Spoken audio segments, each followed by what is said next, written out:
O governo de São Paulo vive uma daquelas cenas que parecem saídas de novela política. O governador Tarcísio de Freitas passou meses repetindo que reduziria a máquina pública, que combater cargos comissionados era prioridade, que iria moralizar a gestão, mas quando o assunto chega perto de casa, a conversa muda. De repente, o discurso de enxugar o Estado vira fumaça, e o que surge no lugar é um decreto criando 45 novos cargos comissionados, exatamente no órgão comandado pela esposa. Sim, você entendeu certo. O Fundo Social de São Paulo, presidido pela primeira-dama Cristiane Freitas, ganhou de presente uma reformulação que aumentou a estrutura de confiança. O governo diz que extinguiu alguns cargos e criou outros, mas o saldo final é simples.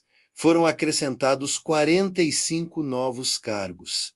Exatamente onde? No órgão onde a esposa do governador manda. É curioso como certas moralidades funcionam. O governo fala em gestão eficiente, mas quando convém, a tal eficiência se transforma em expansão. A narrativa de austeridade desaparece quando o interesse político exige musculatura interna. O discurso de diminuir privilégios evapora quando o privilégio está pertinho do gabinete. A justificativa oficial é a de sempre: modernização, reestruturação, padronização. Termos bonitos, embalados para parecer técnica administrativa, mas que no fim entregam o óbvio: mais cargos, mais poder, mais controle político num espaço comandado pela primeira-dama. É difícil imaginar um exemplo mais claro de como o discurso público nem sempre combina com as práticas internas. E não se trata apenas da criação de cargos. É sobre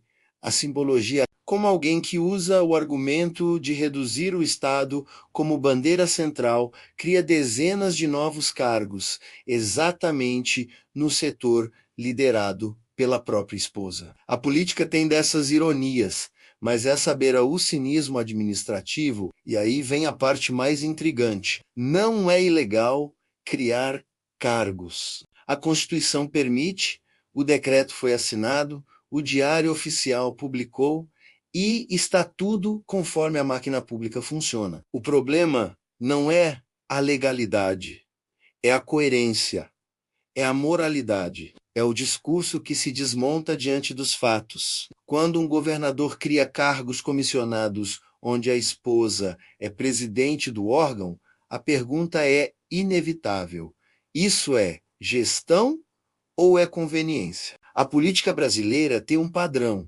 Aquilo que se condena no adversário vira normalidade quando interessa ao próprio grupo. O governo que criticou governos anteriores por incharem a máquina agora adiciona gasolina ao mesmo problema. O político que dizia que era preciso cortar gastos faz exatamente o contrário em sua cozinha interna. A escala pode até ser menor, mas o gesto é simbólico demais para passar despercebido. E o mais impressionante é que isso acontece no momento em que o discurso público da direita paulista é o de moralização. O eleitor é alimentado com a ideia de que esses governos são diferentes, mais técnicos, mais limpos, mais eficientes. E aí, no meio dessa narrativa, brota um decreto que fortalece justamente a estrutura comandada pela primeira-dama. Não combina,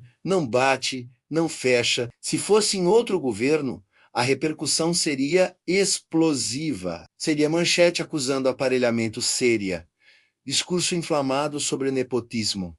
Indireto seria indignação nas redes. Mas quando acontece dentro do círculo político preferido, o silêncio domina. É como se as regras mudassem dependendo de quem está no poder. A verdade é que criar 45 cargos comissionados não é apenas um ato administrativo, é um movimento político. E, no contexto certo, é uma escolha com consequências simbólicas gigantescas. O governo revela, sem querer, que austeridade é só slogan, que modernização é só embalagem, que a prática continua a mesma.